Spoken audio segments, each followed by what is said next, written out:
Good afternoon everyone. चलो भैया, क्या यहाँ 12.3 यहीं से स्टार्ट करना है ना? कल बाकी वो थोड़ा बहुत जो हल्का फुल्का बैकग्राउंड था मैंने आपको बता दिया था ना। IT act. सो बेसिकली यहाँ पर गवर्निंग लॉ कौन सा है? इंफॉर्मेशन टेक्नोलॉजी एक्ट है, जिसके थ्रू सारे साइबर लॉज कवर्ड है। और आप लोगों ने एक चीज़ पढ़ी थी कि कुछ क्राइम्स ऐसे हैं जो आईपीसी में भी कवर्ड है ना, इंडियन पिनल कोड में भी कवर्ड है। तो जब भी आप इंफॉर्मेशन टेक्नोलॉजी एक्ट पढ़ते हैं, इसको आपको हमेशा आईपीसी के साथ पढ़ना है, ठीक है? चलिए देखिए अब ज़रा ये कहाँ से आया।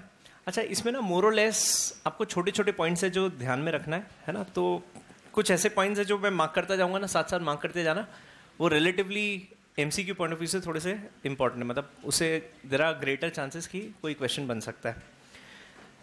चलो देखना ज़रा, तो कहाँ से आया? बेसिकली आईटी एक्ट का जो पहला ड्राफ्ट अपने यहाँ पर आया, जो लॉ का पहला ड्राफ्ट आया, कहाँ से आया? The United Nations commission on international trade law, है ना, यूनिसिटरल मॉडल लॉ बोलते हैं इसे, adopted the model law on electronic commerce in 1996 in order to bring uniformity in the law of different countries. अच्छा सी, जैसे आप hacking की बात करते हैं, तो हैकिंग ऐसा है क्या कि इंडिया के जो हैकर्स होते हैं वो सिर्फ इंडिया की साइट्स हैक करते हैं, कहीं के भी कर लेते हैं कहीं? So this actually becomes an international crime, right? अब मान लीजिए इंडिया की कोई साइट है विच इज़ हैक्ड बाय से a person who resides in Germany, तो यहाँ पर अब वो जर्मन सिटीजन को आप इंडिया में कैसे स्यू करोगे, वो एक क्वेश्चन है। अच्छा, फिर जर्मनी के लॉज अलग है, इंडिया के लॉज अलग है। तो क्योंकि इंटरनेट का ना कोई बाउंड्री नहीं है, उसका कोई बाउंडेशन नहीं है। जैसे जहाँ पे आप फिजिकल एनवायरनमेंट की बात करते हैं ना, तो there are clear cut territories. आप बहुत क्लियरली आइडेंटिफाई कर सकते हो कि इंडिया की पॉलिटिकल बॉर्डर है, या भूटान है, या फिर ये नेपाल है।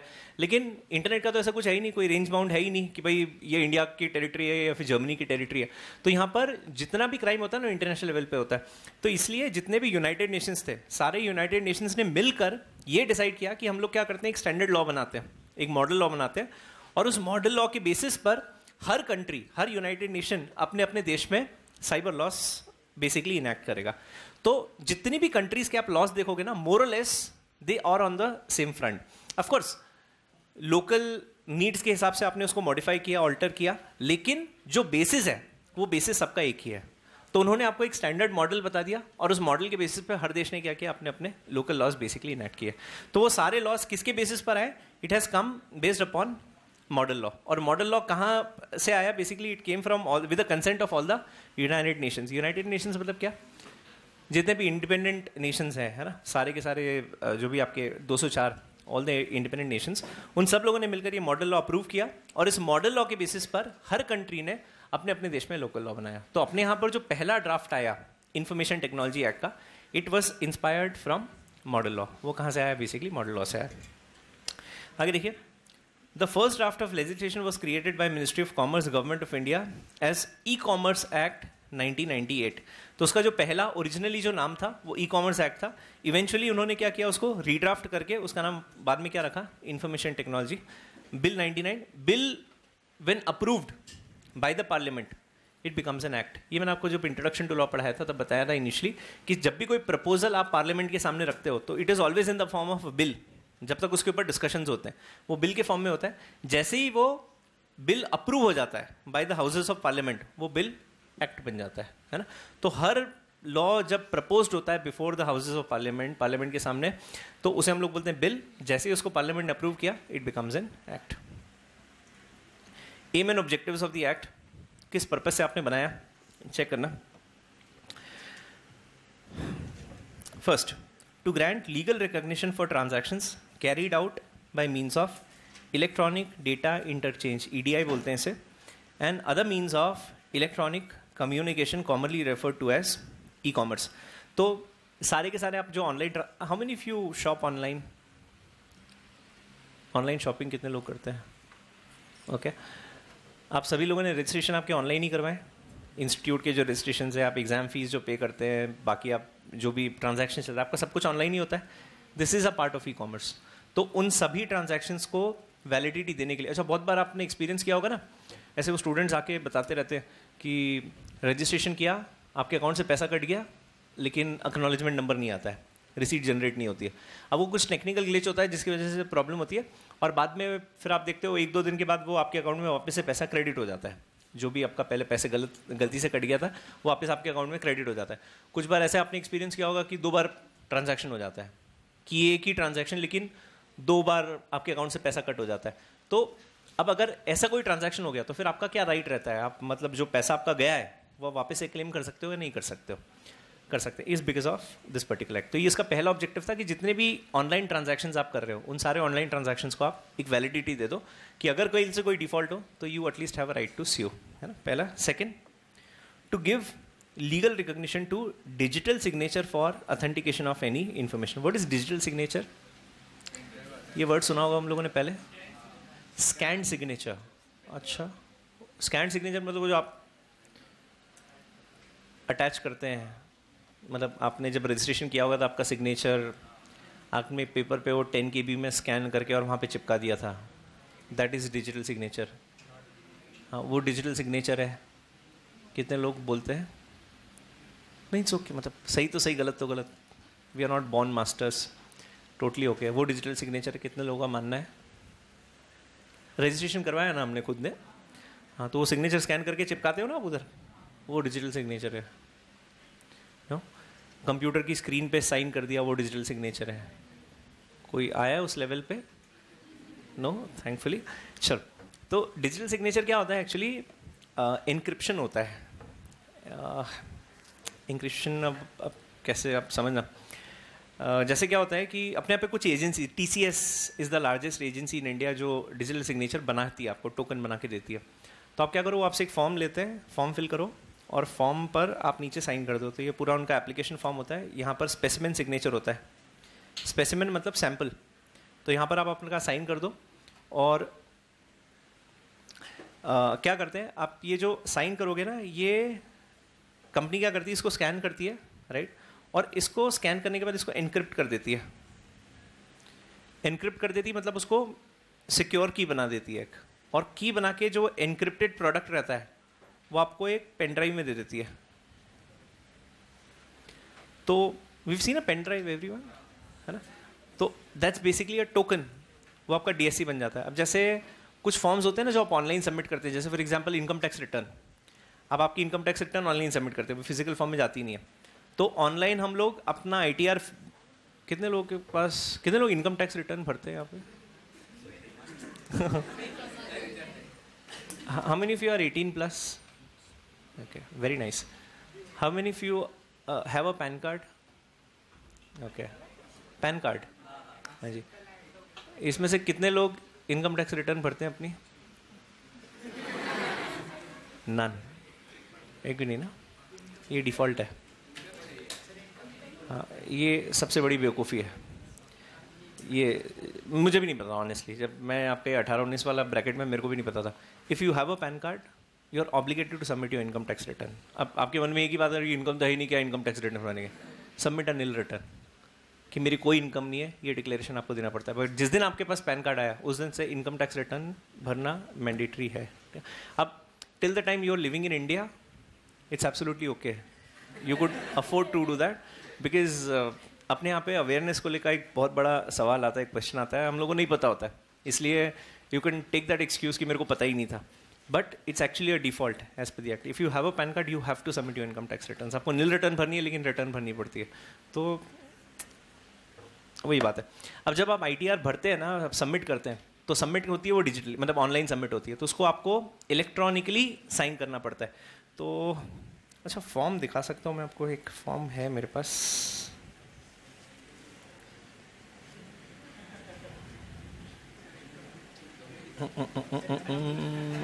नहीं इनकम टैक्स रिटर्न नहीं है ये, अरे वो अभी वो दिन अब वो चेंज किया था, वो कुछ अपडेट आया था MCA का, तो ये मेरा ही है एक्चुअली, DIR 3। नहीं, इनकम है ही नहीं सर, इनकम के थोड़े वांदे हैं अच्छा, शराब, तो ये ना, ये आपके जो E-फॉर्म्स आप पढ़ते हैं ना, आपने INC 22 पढ़ा है, INC 1 पढ़ा है, कंपनी लॉ 1 में है ना, वो सब फॉर्म्स पढ़े हैं।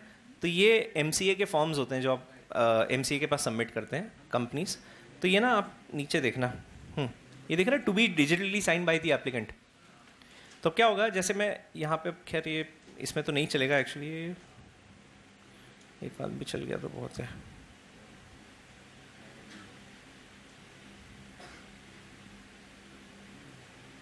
नहीं लगा, वो इंटरनेट वगैरह चाहिए। तो क्या होता है, जैसे आप इस पर हिट करोगे ना तो विंडो ओपन हो जाता है। थोड़ा इमेजिन कर लेना यार, है ना। ऐसा होता है ना वो जहाँ पे अटैचमेंट वाला, जैसे अटैचमेंट किया है ना, हाँ, तो जैसे अटैचमेंट पे आप हिट करते हो तो विंडो ओपन हो जाता है। फिर विंडो में जहाँ पर भी आपने वो डॉक्यूमेंट सेव किया उस पर हिट करो तो वो फाइल अटैच हो जाती है। तो सेम आप क्या करते हैं, इसलिए पेन ड्राइव वो आप अपने सिस्टम में अटैच करो और इस पे ये बक्से पे हिट करने का, जैसे हिट करोगे ना तो it will take you to that drive. तो पेन ड्राइव में जहाँ पे आपका डीएससी है उसको सेलेक्ट करो तो ऑटोमेटिकली ये फॉर्म आपका डिजिटली साइन हो जाता है, मतलब आपने उसको इलेक्ट्रॉनिकली साइन कर दिया। ये जो सिग्नेचर होता है ना, एनक्रिप्टेड सिग्नेचर होता है। अब यहाँ पे वो बेवकूफ़ी मत करना कि आपने साइन किया, स्कैन किया और इधर चिपका दिया, तो इधर वो चिपका हुआ सिग्नेचर नहीं जाएगा। It should be encrypted. Encrypted मतलब हम उसको लॉक कर देते हैं, सिक्योर करते हैं, उसका ऑथेंटिकेशन बेसिकली आप वेरीफाई करते हैं, तो वो एनक्रिप्टेड रहता है, राइट। ये बेसिकली डीएससी होता है। अब ये चीज़ें जो इमेजिन कर लेना, डीएससी चाहिए तो मैं कल दिखा दूंगा आपको कैसी थी, बट पेन ड्राइव देखिए वो डीएससी वैसी होती है। जैसे बाहर से उसका कोई रूप नहीं होता कि wow this is like DSC, ऐसा वो कुछ वाओ वाली फीलिंग नहीं होती। पेन ड्राइव में होता है, उसके अंदर एनक्रिप्टेड होता है। आप फाइल देखोगे ना तो वो भी है, वो मेरे लेक्चर्स एनक्रिप्टेड जो है ना उसमें मिल जाएगा आपको।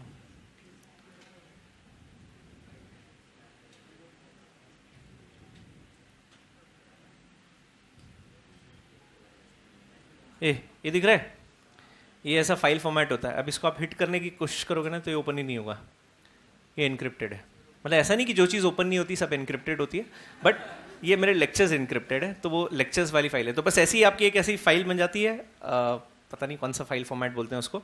तो there is some file format जिसमें वो एनक्रिप्ट हो गई, मतलब सिक्योर हो गई। दिमाग लगाना नहीं अपने को, एनक्रिप्ट हो गई मतलब क्या हो गया, सिक्योर हो गई। तो आपके बिना वो सिग्नेचर कोई नहीं कर सकता, सिंपल। आपके बिना मतलब जिसके पास वो सिग्नेचर है वो कर सकता है। आपका अगर सिग्नेचर किसी ने चोरी कर लिया और किसी फॉर्म पे अटैच कर दिया तो यू आर लायबल। तो अगर आपके इधर किसी ने बंदूक रखी और आपसे सिग्नेचर करवा लिया तो आप लायबल हो, है ना। तो वैसे ही आपका डीएससी है तो उसको संभाल के रखना, है ना, वो आपकी इज्जत है। समझ में आ गया। हाँ, तो लीगल रिकॉग्निशन देना डिजिटल सिग्नेचर में, तो उसके लिए एक लॉ बनाना है। आगे देखो, third, to facilitate electronic filing of documents with government departments. अभी जस्ट वही बता रहा था आपको, अभी जितनी भी फाइलिंग होती है हर गवर्नमेंट डिपार्टमेंट की, आप देखना सब जगह सारी चीज़ें अभी ऑनलाइन हो गई है, फिजिकल फॉर्म में फाइलिंग होती नहीं है। Maharashtra was one of the first states which started with property registration online.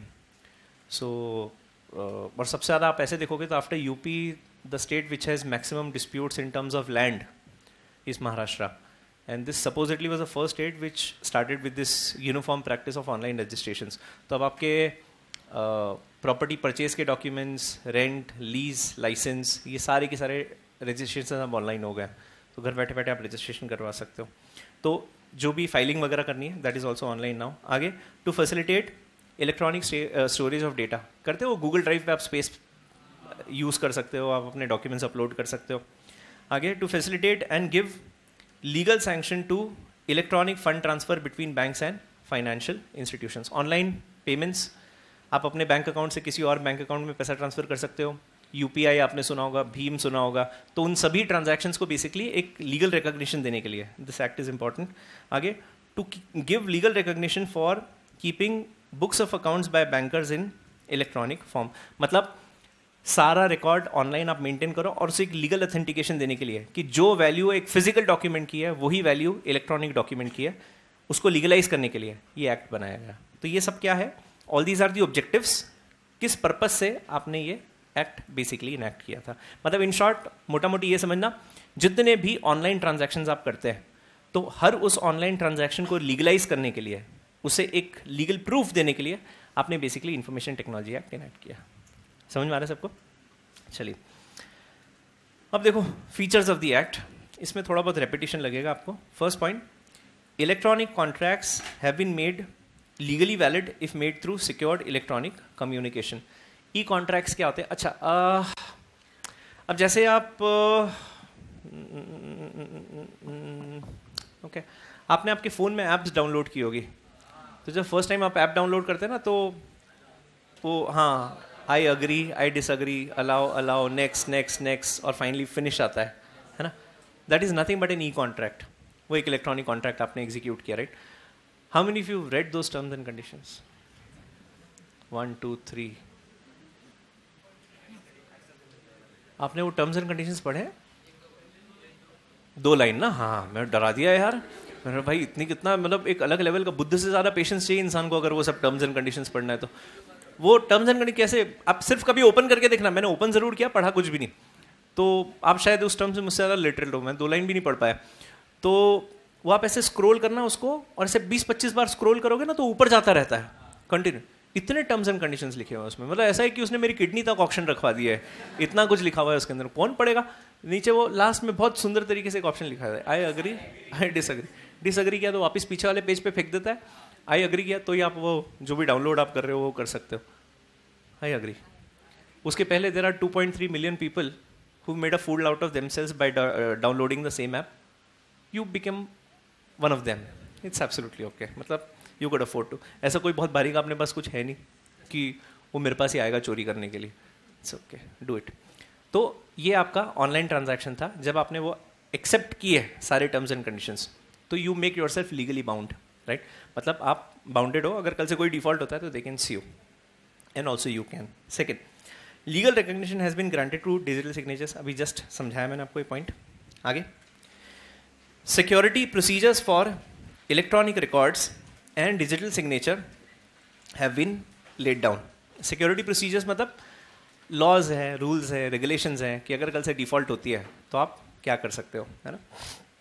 अच्छा, इन शॉर्ट आप ऐसा समझना जैसे कॉन्ट्रैक्ट एक्ट है ना, सारे कॉन्ट्रैक्ट्स को गवर्न करता है. फिर पार्टनरशिप एक्ट सारी की सारी पार्टनरशिप्स को गवर्न करता है. आपने और क्या कंपनी लॉ पढ़ा हुआ है, वो सारी कंपनीज को गवर्न करता है. वैसे ही आईटी एक्ट जितने भी आपके ऑनलाइन ट्रांजैक्शंस हैं इंडिया में या ग्लोबली, जहाँ पर भी आप ट्रांजैक्शंस करते हैं, उन सभी ट्रांजैक्शंस को गवर्न करता है. Is the scope of IT act. आगे, a procedure for appointment of adjudicating officer. अच्छा, ये पॉइंट नंबर 4, 5, 6, 7, 8, 9 ये कुछ भी मत पढ़ो, छोड़ना मत. ये इसी चैप्टर में आगे है.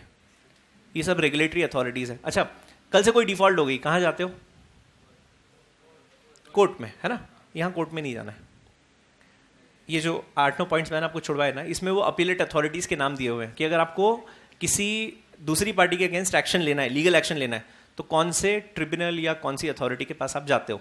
वो इस चैप्टर का कवरेज, वो पार्ट सी में दिया हुआ है. तो मतलब वो सब आगे पढ़ेंगे. अभी ये पढ़ोगे ना तो आपको समझ में नहीं है. Cyber appellate tribunal, controller, adjudicating officer, adjudicating authority, आपको वर्ड सुन के ऐसा लगेगा कि जय महाराष्ट्र. तो इसलिए अभी मत पढ़ना, ये अपन लोग आगे पढ़ेंगे सारी की सारी चीज़ें, है ना. बट छोड़ना नहीं है, पढ़ना है. आगे ये सब डिटेल में पढ़ेंगे, यहाँ पर समरी फॉर्म में दिया हुआ है. चलो, एप्लीकेबिलिटी, नॉन एप्लीकेबिलिटी, सभी को एप्लीकेबल है. जम्मू एंड कश्मीर को छोड़ेंगे क्या यहाँ पर? नहीं ना. इंडिया के बाहर के ट्रांजैक्शंस भी आप कवर कर रहे हो, तो जेएनके को क्यों छोड़ना ना. 370 का एडवांटेज हर जगह नहीं देना अपने को. तो it is applicable to whole of India including J and K. Jammu and Kashmir को भी एप्लीकेबल है, वैलिड है. अच्छा, is it applicable outside India also? India के बाहर भी एप्लीकेबल है, बिल्कुल एप्लीकेबल है ना. क्यों? बस हाँ, एक चीज ध्यान रखनी है, one of the parties, one of the companies, one of the entities should be Indian. एक पार्टी कोई ना कोई. अब कोई ट्रांजैक्शन हुआ बिटवीन जापान एंड यूएस और इंडिया वाले बीच में पहुंच गए उंगली करने के लिए, कुछ कर सकते क्या अपन लोग? नहीं. क्यों? ज्यूरिसडिक्शन ही नहीं है ना. वो यूएस वाला देखेगा, जापान वाला देखेगा. अपना कोई कंसर्न है क्या उससे? कोई भी कंसर्न नहीं. उन दोनों का कंसर्न है, राइट. अपना कोई लेना देना ही नहीं है. तो one of the party should be Indian. Non applicability, कहाँ कहाँ एप्लीकेबल नहीं है यार. अब ये मैं देखो जेन्युइनली मैं ऐसा कभी बोलता नहीं हूँ, बट इस चैप्टर में प्लीज़ याद कर लेना, मतलब मत दिमाग लगाना, क्योंकि आप नहीं समझ पाओगे. ऐसा नहीं मैं आपकी कैपेबिलिटी पे क्वेश्चन कर रहा हूँ, बट सच में इम्पॉर्टेंट नहीं है. मतलब इम्पॉर्टेंट है लेकिन इस स्टेज पे नहीं है. मतलब आप नहीं भी समझोगे ना तो आप ज़्यादा सुकून में रहोगे. तो बजाय कि अब वो ऊपर आपने वो बैंकर्स एविडेंस एक्ट पढ़ा, राइट. अब वो बैंकर्स एविडेंस की मैं आपको पूरा एविडेंस एक्ट क्या है, वो पूरा एक्ट समझना आपको सिर्फ एक वर्ड के लिए है. Might as well bankers evidence act, full stop, हो गया. तो ये मुझे लगता है एक ईजी तरीका है ना. तो इसमें बहुत दिमाग मत लगाना. मैं इसलिए बिल्कुल लॉजिक में नहीं जा रहा हूँ. जो एपरेंटली पेन प्रोविजन है ना वो मैं आपको बता रहा हूँ. जहाँ पर ज़रूरत है, सेल ऑफ गुड्स एक्ट में कॉन्सेप्ट थे, मैं समझा दूंगा. पार्टनरशिप में कॉन्सेप्ट्स है बता दूंगा, कोई दिक्कत नहीं। कॉन्ट्रैक्ट में भर भर के कॉन्सेप्ट्स है, सब बता दूंगा। आप 25 एग्जाम्पल दे दो, कोई दिक्कत नहीं। लेकिन यहाँ पे डू नॉट प्ले अराउंड, याद कर लो, है ना। तो कुछ चीज़ें बेटर है जो आप डायरेक्टली पढ़ लोगे, आपके लिए अच्छा है। मुझे समझाने में प्रॉब्लम नहीं, but you will go crazy, मतलब थोड़ी देर के बाद आप बाल नोचने लग जाओगे। So first point, execution of negotiable instruments under negotiable instruments act except cheques. Execution of अच्छा, नेगोशिएबल इंस्ट्रूमेंट क्या होते हैं? चेक। हट, नेगोशिएबल वर्ड का मतलब होता है ट्रांसफरेबल। तो जो इंस्ट्रूमेंट्स ट्रांसफर हो सकते हैं उसे हम बोलते हैं नेगोशिएबल इंस्ट्रूमेंट्स, है ना। एग्जीक्यूशन ऑफ नेगोशिएबल इंस्ट्रूमेंट मतलब जहां पर एक पार्टी ने राइट दूसरी पार्टी के फेवर में ट्रांसफर किया इलेक्ट्रॉनिकली, इस वो यहां पर कवर्ड नहीं है, इस वर्ड दे सेइंग। अच्छा, चेक्स, एक्सेप्ट चेक्स मतलब इंक्लूडेड है। अब अच्छा, चेक कैसे ऑनर होता है?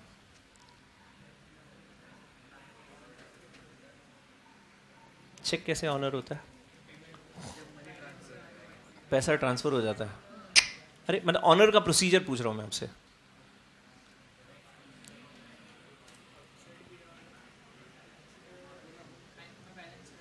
बैंक में बैलेंस रहा तो ओके। हाँ, ऑफ कोर्स एक कंडीशन ये है, मैं प्रोसेस की बात कर रहा था। खैर, और नहीं सुनना क्या होता है। जैसे आप क्या करते हैं, जो भी पार्टी जिसके फेवर में, सपोज मैंने आपके फेवर में एक चेक लिखा, तो आप अपने बैंकर के पास जाते हैं, वो चेक डिपॉजिट करते हैं, राइट। क्यों? क्योंकि मैंने मेरे बैंकर को इंस्ट्रक्शंस दिए हैं कि आप मेरा अकाउंट डेबिट करो, और जो दूसरी पार्टी है, जो पेई है ना, मतलब जिसका नाम उस चेक पर लिखा हुआ है, उसका अकाउंट आपको क्रेडिट करना है। तो ऐसा मैंने इंस्ट्रक्शंस किसको दिए? मैंने मेरे बैंकर को दिए। अब आप मेरे बैंकर के पास तो नहीं जा सकते हो, क्यों? आपका उसका कोई रिलेशन ही नहीं। आपका रिलेशन किसके साथ है? आपके बैंकर के साथ है। तो आप आपके बैंकर के पास जाते हो और बोलते हो कि साहब मेरे को इस पार्टी ने चेक दिया है, ये चेक आपको ऑनर करना है। अब जैसे आप चेक देते हो, तो ऑनर करने के पहले, मतलब before he starts the clearing process, वो सबसे पहले देखता है कि चेक ओरिजिनल है या नहीं। तो चेक की वैलिडिटी वो चेक करता है, फिर वो डेट चेक करता है, राइट। अच्छा, और सबसे इंपॉर्टेंट, अमाउंट डेफिनेटली है, लेकिन जो एक अथेंटिकेशन वाली बात होती है, वो सबसे मेन चीज़ होती है सिग्नेचर की। तो जितने भी बैंक्स इंडिया में हैं, they all share a common platform, जिसमें सारे के सारे account holders of any of the banks, उन सबके सिग्नेचर्स स्पेसिमेन के फॉर्म में उस सर्वर पर रिकॉर्डेड होते हैं। तो ये लोग क्या करते हैं, जो सिस्टम में आपका सिग्नेचर दिख रहा है और जो सिग्नेचर चेक पर है, उन दोनों को वेरीफाई करते हैं। अगर दोनों सिग्नेचर बराबर है तो फिर वो ठप्पा मारता है और उस चेक को ऑनर कर देता है। ये सिंपल सा प्रोसेस है, इसके थ्रू आपका वो चेक ऑनर होता है ना।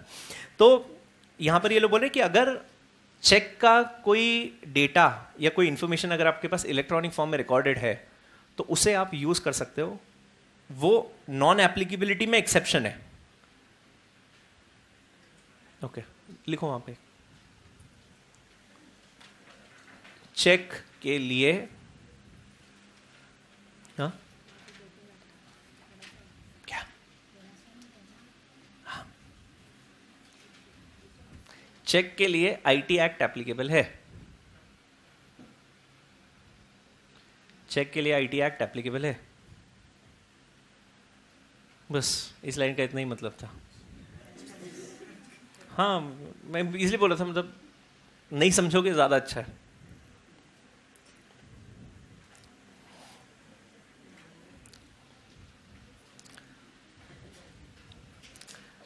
आगे देखना, second, execution of a power of attorney. क्या होती है भैया पावर ऑफ अटर्नी? क्या होती है?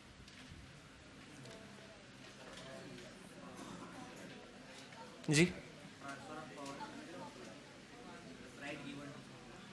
है, right given to someone. Okay okay, और कुछ थॉट? हाँ, सही बोल रहा है, बिल्कुल सही बोल रहा है। और लीगल राइट किसी दूसरी पार्टी को देना। Okay, fair enough. और कोई थॉट? पावर ऑफ अटर्नी, अच्छा वर्ड सुना हम लोगों ने? कितने लोग ऐसे बिल्कुल पावर ऑफ अटर्नी कभी सुना ही नहीं? पीओए क्या होता है? मतलब it's okay if you have not heard. अभी आपके पास पावर्स ही क्या है, क्या आप अटर्नी दोगे किसी को? हाँ ओके, सब लोगों ने सुना। हाँ जी, सो पावर ऑफ अटर्नी क्या होता है? It's basically a document by which एक पार्टी अपने बिहाफ पर कुछ एक्ट करने के लिए किसी दूसरी पार्टी को पावर्स दे देती है। मतलब जो काम मेरा है वो काम मैं आपको करने की अथॉरिटी दे रहा हूँ, आपको करने का अधिकार दे रहा हूँ। It's nothing but a power of attorney, right. So जिस डॉक्यूमेंट के थ्रू मैंने आपको पावर्स दी है, इस अ power of attorney. Stamp paper पे बनती है, देखा नहीं देखा पता नहीं मेरे को। एनीवे, सिंपल, अगर कोई काम मेरा है, राइट, जैसे फॉर एग्जाम्पल कौन से केस में? एमडी जो आपका रिलेटेड है मैं उससे ही बताता हूँ. कंपनी एमडी को अपॉइंट करती है. Now MD acts on behalf of the company, क्योंकि कंपनी आर्टिफिशियल पर्सन है, खुद से एक्ट नहीं कर सकती. तो कंपनी अपने मैनेजिंग डायरेक्टर को एक पावर ऑफ अटर्नी दे सकती है कि मेरे बिहाफ पर तू क्या क्या एक्टिविटीज कर सकता है, मतलब तेरे पावर्स क्या क्या है. तो वो पावर एक्सरसाइज करने की authority is nothing but power of attorney. तो कौन दे रहा है यहाँ पर? कंपनी दे रही है. किसको दे रही है? अपने मैनेजिंग डायरेक्टर को दे रही है. आगे creation of trust under trust act. ये सब आपको एक्सेप्शंस पढ़ रहे हो जिन्हें आईटी एक्ट एप्लीकेबल नहीं है ना. Creation of trust under trust act. हाँ जी, ट्रस्ट क्या होता है? ये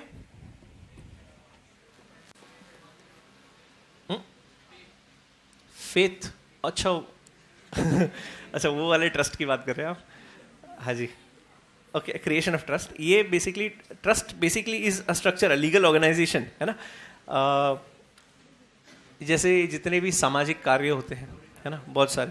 हाँ, ये दगुशे हलवाई गणपति है ना, ट्रस्ट, ये ऑल्सो एक ट्रस्ट है, पब्लिक ट्रस्ट है बेसिकली. तो जहाँ पर आप किसी तरीके का वेलफेयर चाहते हो, या तो पब्लिक बेसिस पे, मतलब जनरल बेसिस पे, या फिर स्पेसिफाइड बेसिस पे, तो हम लोग क्या करते हैं? एक ट्रस्ट क्रिएट कर देते हैं. मतलब आप प्रॉपर्टी किसी और के नाम पे ट्रांसफर कर देते हो, और उस प्रॉपर्टी से जो भी बेनिफिट्स आते हैं वो आप एक पर्टिकुलर ऑडियंस के साथ शेयर करते हो इस ट्रस्ट. तो ट्रस्ट को आईटी एक्ट एप्लीकेबल नहीं है. मत दिमाग लगाना क्यों नहीं है, फुल स्टॉप. आगे, execution of will under succession act. Will क्या होती है? जो आप देते हो वो विल होती है, ऐसा? हाँ जी, वसीयत ना, है ना.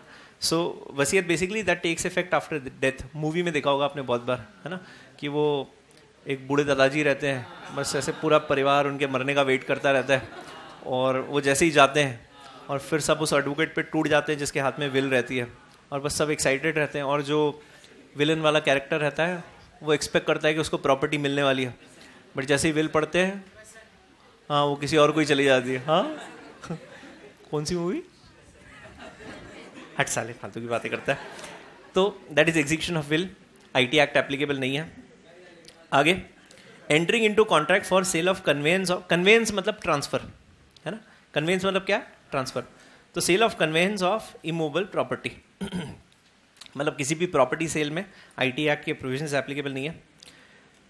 And last they saying any such class of documents और transactions as may be notified by central government. तो फ्यूचर में अगर गवर्नमेंट किसी और को डीरेकग्नाइज करती है तो उसे भी ये आईटी एक्ट एप्लीकेबल नहीं होगा. अभी तक जो नोटिफाइड है वो यहाँ पर दिए हुए हैं. इसके अलावा अगर फ्यूचर में किसी और को डीरेकग्नाइज करना है गवर्नमेंट को, तो वो ट्रांजैक्शंस डीरेकग्नाइज कर सकती है, राइट. ये गवर्नमेंट के पावर्स है. अब बहुत सारी डेफिनेशंस है, बचपन से लेकर आज तक आपने जितनी पढ़ी होगी इतनी इस एक्ट में अकेली है. सिट, क्या करें हम, पढ़ना पड़ेगा, क्या ऑप्शन है. हाँ, इसलिए थोड़ा सा मोनोटनस है ये चैप्टर. मतलब I didn't want to start that. बहुत सारे नए स्टूडेंट्स हैं, पहली बार बेचारे लॉ पढ़ रहे हैं, और you starting with the worst thing of your life. Shut up. बोल सो अभी डालता हूँ बाले. बोल सॉन्ग साले बापे, बोल सॉन्ग पापी साले साले. ए शट अप. थोड़ा सा. अच्छा, it is the most interesting topic of your life. Please और गाते थोड़ी देर में सच में. अच्छा, गा रहा हूँ अभी. अरे अभी गा रहा हूँ.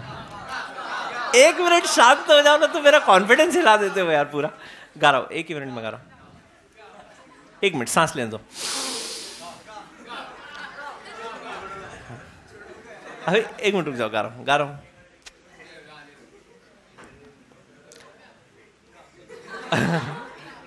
अगर आप मेरी बात सुनो तो सुनो. अरे यार ऐसे क्यों करते हो यार.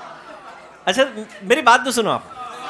अरे आप क्या कर रहे हो, ये दिसंबर वाले साले बहुत परेशान करेंगे. इनको मेरे को 8-9 महीने झेलना पड़ेगा. ऐसे मत, इनकी आदतें बिगाड़ रहे हो तुम लोग सालों. सब गाते हैं. गा रहा हूँ. 1 मिनट रुक जाओ.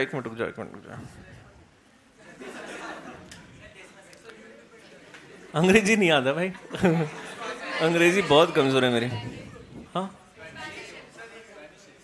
अरे उसका पंजाबी वर्जन भी है. हाँ, कौन गाता है? This boy looks very talented. इसके चेहरे पे जो तेज है ना, उससे मुझे लगता है कि काफी टैलेंटेड है ना. है भाई? नहीं मैं तो भाई, मैं तो प्रोफेशनल हूँ, मैं तो कभी भी गा देता हूँ। गा रहा कौन सा? नहीं कोई प्रॉब्लम, वो ऑन है, मतलब बैटरी है। हाँ चल रहा है, डरा दिया भाई तूने मेरे को। मेरा बीपी शूट होने वाला था अभी। तो गा रहा हूँ ना। तुम साइकोलॉजिकल प्रेशर बना देते हो इंसान के ऊपर। रुको,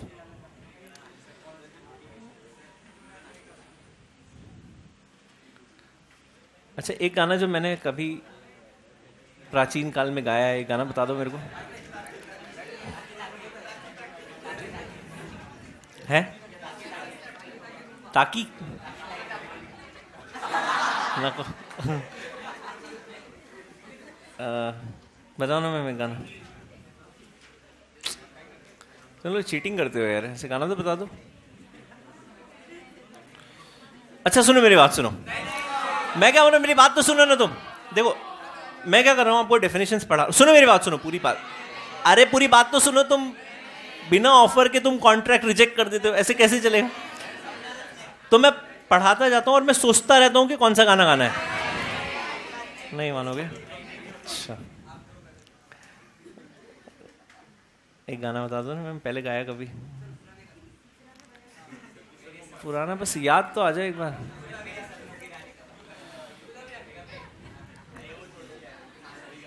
गुलाबी आंखें आता है? सुनो किसी शायर ने भी आता है, बहुत मस्त गाता हूं मैं गाना वो। आप लोगों ने कभी नहीं सुना है ना? ओ शिट, क्या मतलब है आपकी लाइफ का, वो गाना ही नहीं सुना आपने। स्टार्ट कहां से होता है?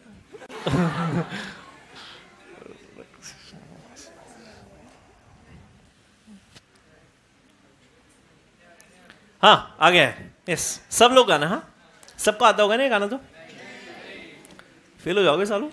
झूठ बोलते हो तुम। हाँ जी सब गाना भाई जिसको आता हो।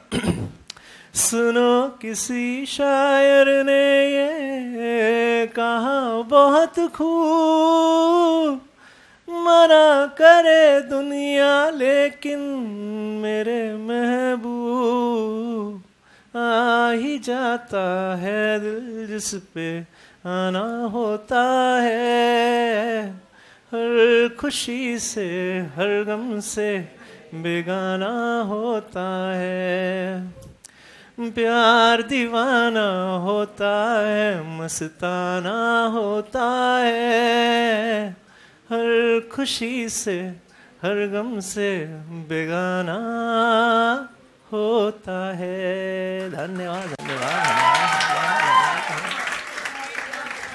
बेसिक एक चौपड़ और बॉटल डाल दो बस साले, इसके बाद बोला तो पढ़ाई कर।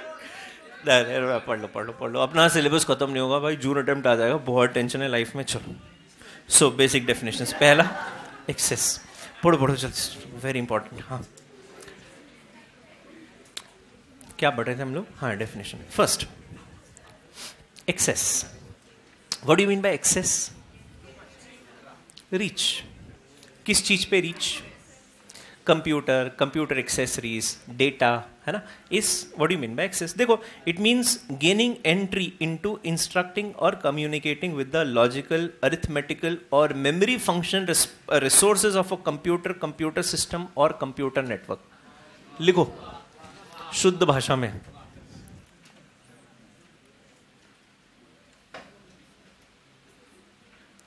रीचिंग आउट टू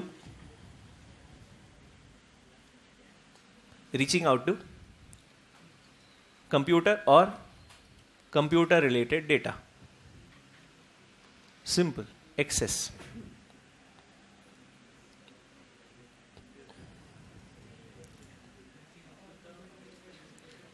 कंप्यूटर और कंप्यूटर रिलेटेड डेटा, एक्सेस। दूसरा, एड्रेसी, जिसको भेजा वो। लिखो, आपने ईमेल भेजा मुझे तो मैं हो गया एड्रेसी, आप हो गए ओरिजिनेटर। कौन हो गए? ओरिजिनेटर। जिसने इंफॉर्मेशन भेजी वो ओरिजिनेटर, जिसको भेजी वो एड्रेसी। थर्ड देखो, एडजुडिकेटिंग ऑफिसर। लिखो, जो जजमेंट दे और सजा दे,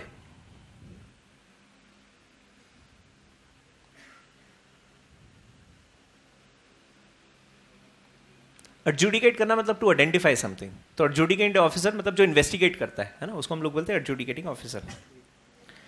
अफिक्सिंग डिजिटल सिग्नेचर, लिखो डिजिटल सिग्नेचर किसी डॉक्यूमेंट पर अटैच करना, डिजिटल सिग्नेचर किसी डॉक्यूमेंट पर अटैच करना इज अफिक्सिंग डिजिटल सिग्नेचर। जब भी पढ़ो ना, ये हिंदी वाला पहले पढ़ लेना, आपको फटाफट समझ में आ जाएगा 1 मिनट में, फिर ये आप बाकी जार्गन पढ़ते रहना। अप्रोप्रिएट गवर्नमेंट, लिखो गवर्नमेंट का वो डिपार्टमेंट जिसके पास विधि के प्रावधान बनाने का अधिकार है, which has powers to,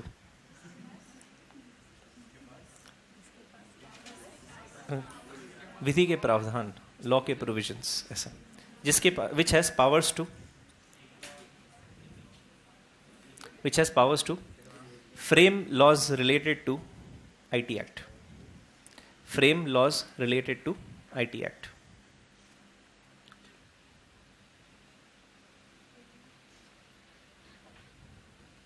related to IT act,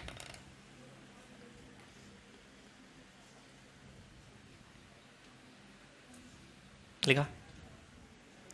चलो, मतलब जो कंसर्न डिपार्टमेंट के पास पावर्स हैं, जो लॉ बनाती है related to information technology act, उसे हम बोलते हैं अप्रोप्रिएट गवर्नमेंट। आगे देखो, असाइमेट्रिक क्रिप्टो सिस्टम, लिखो एन्क्रिप्शन ऑफ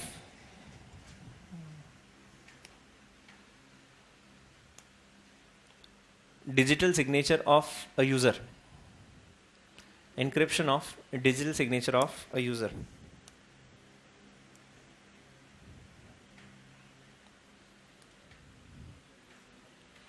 अब इसमें वो आगे पढ़ाऊंगा आपको, पब्लिक की क्या होती है, प्राइवेट की क्या होती है, वो इंटरसेक्ट होती है तो उससे आपका सिग्नेचर अथेंटिकेट होता है कि भाई जो पार्टी है उसी का सिग्नेचर है। आगे लिखना, देखना नेक्स्ट, सर्टिफाइंग ऑफिसर मतलब जिसके पास डीएससी इशू करने का लाइसेंस है, is basically a certifying officer. लिखो जो अथॉरिटी डीएससी का लाइसेंस दे, DSC is digital signature certificate, जो अथॉरिटी डीएससी का लाइसेंस दे इज सर्टिफाइंग ऑफिसर।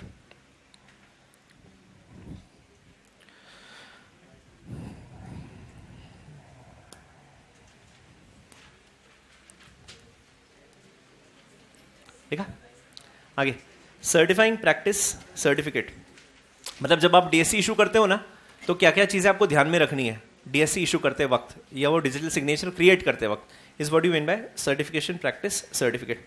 देखो ज्यादा हिंदी में नहीं बोलता हूं ना, आपको चक्कर आ जाएंगे, है ना। देखो directions issued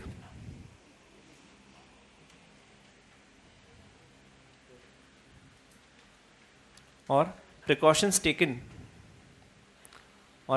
taken while issuing DSC,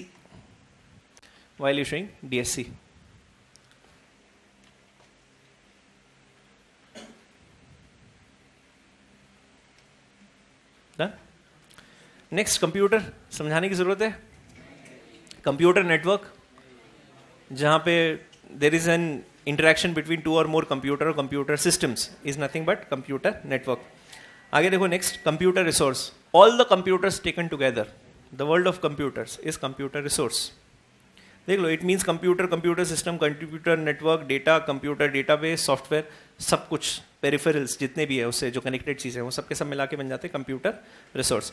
आगे देखना कंप्यूटर सिस्टम, अच्छा कंप्यूटर सिस्टम मतलब जो हार्डवेयर सॉफ्टवेयर इंस्ट्रक्शंस जो आप एक सिस्टम को देते हैं और उसके बेसिस पे सिस्टम एक्ट करता है ना, is what you mean by computer system.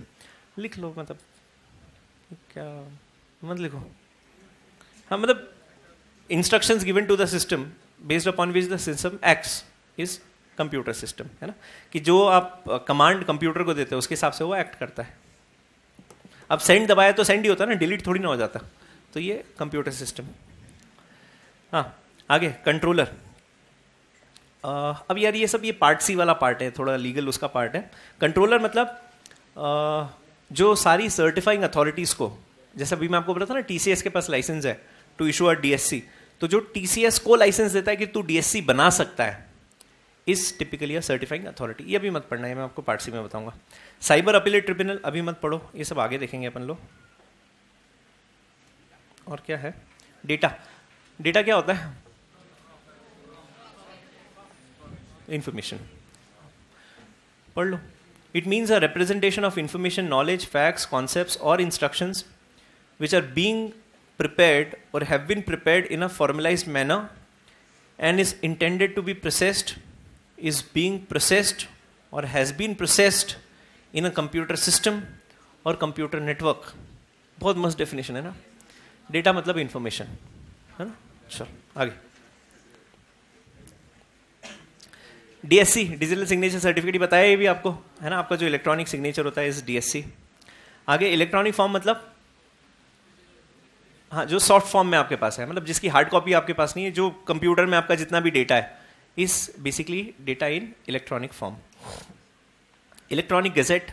अच्छा जैसे आप पढ़ते हैं ना कि जो भी लॉ बनता है अपने पास that is notified in official gazette है ना, तो वैसे ही इलेक्ट्रॉनिक गजेट है. मतलब instead of publishing it physically हम लोग इसे ऑनलाइन पब्लिश करते हैं, इस इलेक्ट्रॉनिक गजेट. आगे इलेक्ट्रॉनिक रिकॉर्ड. अब यार ये कुछ कॉमन सेंस है. इलेक्ट्रॉनिक रिकॉर्ड मतलब क्या? हाँ जो आपके सिस्टम में रिकॉर्डेड है, स्टोर्ड है, राइट, वो सबके सब क्या है आपका इलेक्ट्रॉनिक रिकॉर्ड है. आगे फंक्शन. फंक्शन मतलब कमांड जो आप देते हो अपने सिस्टम को, आप कमांड देते हो है ना, is nothing but function. Next information. Data, information. Intermediary. Intermediary मतलब क्या होता है? जो दो पार्टीज को कनेक्ट करती है, इज टिपिकली एन इंटरमीडियरी. आगे की पेयर. अच्छा की पेयर बताता हूँ आगे. मतलब ये यहाँ पे लिख लो अपन लोग DSC. की पेयर के इधर लिख लो DSC. ये बताता हूँ अभी आपको पब्लिक की प्राइवेट की क्या होता है उसके हिसाब से देखते हैं. ओरिजिनेटर अभी जस्ट बताया था क्या होता है. कौन होता है ओरिजिनेटर? जो इंफॉर्मेशन सेंड करता है, जो क्रिएट कर रहा है और सेंड करता है, इज बेसिकली ओरिजिनेटर. प्राइवेट की उसके बाद पब्लिक की आएगी, अभी मत पढ़ना, ये आगे देखेंगे. आगे सिक्योर सिस्टम. सिक्योर सिस्टम मतलब क्या होता है? हाँ विच इज प्रोटेक्टेड है ना. वायरस से प्रोटेक्टेड नहीं रहे, मतलब which is encrypted is what you mean bye secure system. आगे सिक्योर मतलब जिसके पास एक्सेस है, अथॉरिटी है, वही उसे एक्सेस कर सकता है, कोई और उसे एक्सेस नहीं कर सकता. Is a secure system. आगे सब्सक्राइबर मतलब जिसके पास DSC है, जिसने DSC ऑब्टेन किया, इज बेसिकली अ सब्सक्राइबर. आगे नेक्स्ट वेरीफाई. वेरीफाई करना मतलब क्या होता है कि हाँ आप अथेंटिसिटी अडॉप्ट करते हो ना. बेसिकली जब आपने कोई डॉक्यूमेंट अटैच, उसमें अपने DSC अटैच किया, तो आप उसकी रिस्पॉन्सिबिलिटी लेते हो कि इसमें जो भी लिखा है मैं वो सारी चीज़ें एक्सेप्ट करता हूँ. Is what you mean bye verify. तो सेम थिंग. अब जैसे मान लीजिए कोई डिक्लेरेशन है, नीचे आपने साइन कर दिया, तो जब आप साइन करते हैं तो शोशा के लिए साइन नहीं कर रहे हो. आप साइन क्यों करते हो? क्योंकि ऊपर जो लिखा हुआ है आपने वो सारे टर्म्स एंड कंडीशंस एक्सेप्ट किए हैं. तो सेम चीज़ वेरीफाई. जब आप किसी डॉक्यूमेंट पे अपना DSC अटैच करते हो, तो आप बेसिकली उसकी इन्फॉर्मेशन अथेंटिकेट करते हो कि आप जवाबदारी ले रहे हो कि उसमें जो भी लिखा हुआ है उस चीज़ की जवाबदारी, उसकी रिस्पॉन्सिबिलिटी मेरे ऊपर है, right. Is what you mean bye verify. चलो आगे लिख लो. Digital signature. बस एक ये छोटा सा ये पढ़ लो, इसके बाद फिर मैं आपको छोड़ देता हूँ. हाँ डिजिटल सिग्नेचर क्या होता है? अभी जस्ट हम लोग बात कर ही रहे थे. डिजिटल सिग्नेचर मतलब क्या होता है? इट्स एन इलेक्ट्रॉनिक सिग्नेचर जो आप यूज़ करते हैं. आप सारे के सारे इलेक्ट्रॉनिक डॉक्यूमेंट्स को अथेंटिकेट करने के लिए, उसे लीगलाइज करने के लिए हम लोग जो सिग्नेचर यूज़ करते हैं in documents is nothing but your digital signature. अब डिजिटल सिग्नेचर कैसे काम करता है? It's an intersection of a public key and a private key. ना what is a public key, what is a private key. यार ये सब अब इमेजिन करने वाली चीज़ें हैं ना, बहुत दिमाग मत लगाना. बट आप ऐसा समझना कि अच्छा वो ताला चाबी देखा है ना, वो कभी टीवी में देखा होगा, वो चाबी कैसे काम करती है. वो जब अंदर जाती है लॉक के और आप उसको घुमाते हो तो वो फंक्शंस हिट करती जाती है. वो इमेजिन कर पा रहे हो ना? बस वैसे ही आपका डिजिटल सिग्नेचर काम करता है. सो इसमें से वो मल्टीपल कीज नहीं होती, इसमें 2 कीज होती है. और की ऐसी वो चाबी नहीं होती है ऐसे कि आप दोनों को चिपका दो तो लॉक खुल जाएगा, ऐसा कुछ नहीं होता. सब ये इमेजिनरी फॉर्म में चल रहा है। तो दो कीज होती है, एक को बोलते हैं प्राइवेट की, एक को बोलते हैं पब्लिक की। और जब ये दोनों कीज एक हो जाती है तो वो सिग्नेचर अटैच हो जाता है ना। मतलब कुछ यही एक तरीका, किसी के मिलने पर कुछ हो जाता है, is nothing but digital. Public की, प्राइवेट की, सिग्नेचर अटैच हो गया। कभी भी हंसने का क्या अपने को, बदतमीज लोगों। तो वो होता है डिजिटल सिग्नेचर। क्या होता है डिजिटल सिग्नेचर? अब ये ऐसे ही है, अब अपन क्या कर सकते हैं। बड़ा सूरज सर को बताना है एक बार। He'll take you to, he'll start from universe कि वो ब्रह्मांड में ये प्राइवेट की पहली बार कहाँ से आई, वहीं से स्टार्ट करेंगे वो।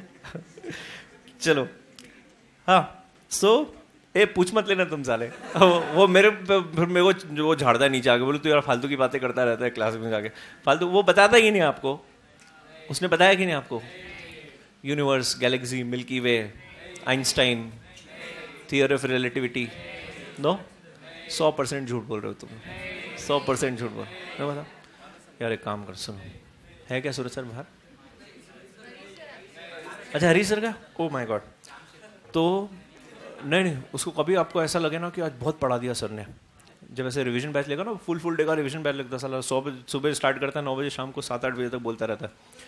तो बीच में आपको एक पॉइंट लाइफ में ऐसा आएगा, आपको ऐसा लगेगा कि थम जा, और आपको ऐसा लगता है कि कुछ थोड़ा एंटरटेनमेंट चाहिए आपको बीच में। तो एक काम करना, उसको बस ये हाँ, उसका आप ये बोलना कि सर वो कल मैं थियरी ऑफ रिलेटिविटी के बारे में पढ़ रहा था, बट मेरे को समझ में नहीं आया वो क्या है। बस इतना बोलना, इतना ही बोलना है, ज़्यादा ज़रूरत भी नहीं पड़ेगी। और एकदम मासूम होके, इनोसेंट होके, जो आप नहीं हो, लेकिन ऐसा बन के बोलना है 1 मिनट के लिए उसको कि सर वो थियरी ऑफ रिलेटिविटी क्या होता है मेरे को समझ में नहीं आया। आइंस्टाइन की कुछ तो थियरी थी, किसी ने बोला, मैंने देखा, लेकिन मेरे को वीडियो समझा नहीं उसमें। मतलब तीनों काल से आपको लेकर जाएगा वो, तो भूतकाल, वर्तमान काल और भविष्य काल। और जो आपने भूतकाल में किया उसका इम्पैक्ट आपके वर्तमान काल पर क्या हो रहा है, और इससे किस तरीके से आपका भविष्य काल बदल सकता है, इस थियरी ऑफ रिलेटिविटी। मुझे बस यही समझ में आया इसलिए मैं आपको वही बता रहा हूँ। बट वो ऐसे रस्सी वस्सी का एग्जाम्पल देता है कि आपने रस्सी को इस तरफ से घुमाया तो इधर से अपने आप घूमती है। ऑब्वियस है ना, अगर एक ही रस्सी उसको इधर घुमाओगे तो इधर घूमेगी। तो इसमें रिलेटिविटी क्या है? तो इससे वो रस्सी वस्सी से कुछ तो समझाता है, बहुत मस्त समझाता है वो। तो हाँ, वो ही एक ऐसा टॉपिक था जिसमें मेरे को नींद नहीं आई, जबरदस्त समझा रहा था। तो कभी आपको ऐसा लगा ना बहुत हैवी हो गया लाइफ में, ask him theory of relativity. हाँ नहीं, आज मत, वो समझ जाएगा साला कि बहुत वो ऐसा, उसको बराबर समझ में आता है कि विकास नहीं बोला होगा। आज मत, ऐसा रैंडम जब रिविजन लेना तब बीच में ऐसे बोल देना। हाँ, सो अपनी लाइफ में ये बहुत इंपॉर्टेंट है भाई, डिजिटल सिग्नेचर। समझ में आ रहा है ना? तो बेसिकली आप क्या करते हैं, जितना भी आपका इलेक्ट्रॉनिक रिकॉर्ड है आप उसे ऑथेंटिकेट करते हैं विद दिस डिजिटल सिग्नेचर। काफी है, बाकी कल कंटिन्यू करते हैं। बहुत बहुत धन्यवाद।